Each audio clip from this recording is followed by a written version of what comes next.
नमस्कार, स्वागत है आपका मेरे चैनल आपकी दीदी ललिता में। तो आज मैं आपको बताती हूँ नरसिंह भगवान की पूजा का विधान। आपने सबने ही सुना होगा, नरसिंह भगवान जो हैं वो भक्त प्रहलाद की रक्षा के लिए उन्होंने विष्णु भगवान ने ये अवतार लिया था। जब उनके पिता ने उनके साथ अपने मंत्रियों को भी मिलाकर भगवान प्रहलाद भक्त को, अपने बेटे ही प्रहलाद को वो बहुत ताड़ना दे रहे थे, त्रासना दे रहे थे, और उनके जो बेटे थे प्रहलाद वो विष्णु भगवान के भक्त थे। तो जब उन्होंने कहा कि आप पिताजी आप भी विष्णु भगवान की पूजा कीजिए, तो वो कहने लगे कि कहाँ है तुम्हारा भगवान। तो उन्होंने कहा भगवान सब जगह है। तो तब उन्होंने कहा कि क्या खंबे में भी है? तो उन्होंने कहा हाँ पिताजी, खंबे में भी भगवान है। तो उस समय जब उन्होंने कहा कि दिखाओ, तो भगवान ने अपने भक्त की रक्षा के लिए खंबे में से ही प्रकट होकर प्रहलाद भक्त की रक्षा की थी।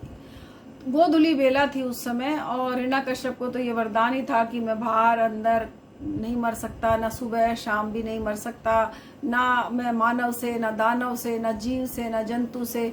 इस तरह की उसकी प्रतिज्ञा थी। उसका सबका खंडन करते हुए भगवान नरसिंह भगवान ने, विष्णु भगवान ने नरसिंह रूप धारण किया। तो ये मान्यता है कि यदि कोई भी नरसिंह भगवान की पूजा करता है तो उनके घर में यदि किसी भी प्रकार का कोई किया कराया हो, या कोई शत्रु बाधा हो, या कोई मतलब बहुत ही परेशान शत्रु कर रहा हो, यदि कोई इनकी पूजा करे तो उनके घर से हर प्रकार से किया कराया और शत्रु बाधा नष्ट हो जाती है। वो शत्रु खुद ही आकर उनसे क्षमा याचना करके मित्रतापूर्ण व्यवहार करता है। तो आज मैं आपको बताती हूँ कि किस तरह से आप नरसिंह भगवान की पूजा करें। नरसिंह भगवान की पूजा हमेशा गोधूली बेला में की जाती है, और पीले वस्त्र धारण करके यदि आप पूजा करें तो इससे बहुत अच्छा फल मिलता है। अपनी उम्र के अनुसार लाल फूलों को आप भगवान को चढ़ाएं। आप जब आप शत्रु बाधा से यदि बहुत ही परेशान हैं या कर्ज है आपके ऊपर, तो आप अपनी उम्र के अनुसार फूल ले ले लाल रंग के और भगवान नरसिंह को चढ़ाएं। उसके बाद आप एक लाल रंग का धागा ले लीजिए और भगवान के सामने ओम नरसिंहाय नमः कह के इस मंत्र की 3 माला का जप कीजिए आप, और उसके बाद में इस धागे को उठाकर अपनी दाहिनी कलाई में बांध लीजिए। इससे आपकी आयु की रक्षा होगी। आप भगवान को मीठे चीज़ों का भोग लगा सकते हैं। आप लड्डू का भोग लगा सकते हैं, आप मिठाई का भोग लगा सकते हैं, जैसे उन्हें सफ़ेद मिठाई का भोग भी लगा सकते हैं। आप केसर वाली खोए की बर्फ़ी का भोग लगा सकते हैं। आप जो भी कुछ हो आप उनका भोग लगाइए।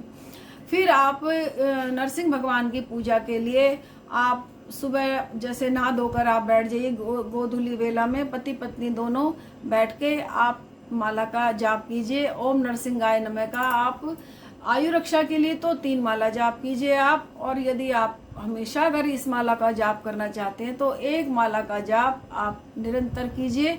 इससे आपकी आयु की रक्षा भी होगी और आपके घर में जो भी किया कराया है वो सब बाहर हो जाएगा। तो इनके जो पूजा है इसमें आप या तो पीले वस्त्र धारण कीजिए, या लाल कीजिए, सफ़ेद वस्त्र धारण करके भी आप इनकी पूजा कर सकते हैं।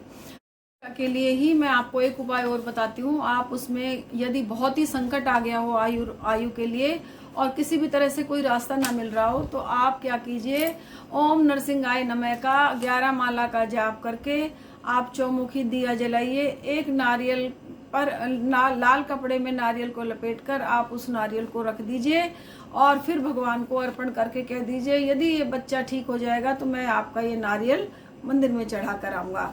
तो आप 11 माला का जप कीजिए। आप 3 दिन तक ये जप कीजिए। उस 1 लोटे में जल भर लीजिए, और जब उस जल को अभिमंत्रित जल आप उस बच्चे को पिलाइए, या जो आपके घर में बड़ा है, कोई रोगी है, उसे पिला दीजिए।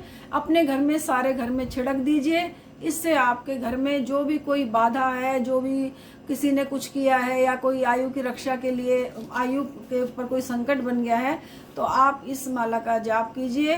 11 माला जाप कीजिए और अपने घर में इस जल को सारे में छिड़क दीजिए और भगवान से प्रार्थना कीजिए। निश्चित रूप से आपके सबकी इसकी रक्षा भी होगी और आपके घर में सुख, शांति और समृद्धि बनी रहेगी। तो आशा करती हूँ मैंने जो आपको ये थोड़े से ही उपाय बताए हैं, इससे आपके घर में सुख समृद्धि का वास हो, आपके ऊपर हमेशा भगवान नरसिंह की कृपा बनी रहे। तो इसी शुभकामना के साथ आज के लिए इतना ही। नमस्कार, जय माता की, हर हर महादेव। लाइक करें हमारी वीडियो को, कमेंट बॉक्स में लिखकर हमें जरूर बताएं कि आपको ये वाली वीडियो कैसी लगी। साथ ही साथ सब्सक्राइब बटन पे क्लिक जरूर करें और बेल आइकन को क्लिक करना ना भूलें, जिससे आपके पास हमारी वीडियोस जल्द से जल्द पहुंचेंगी। जय माता दी।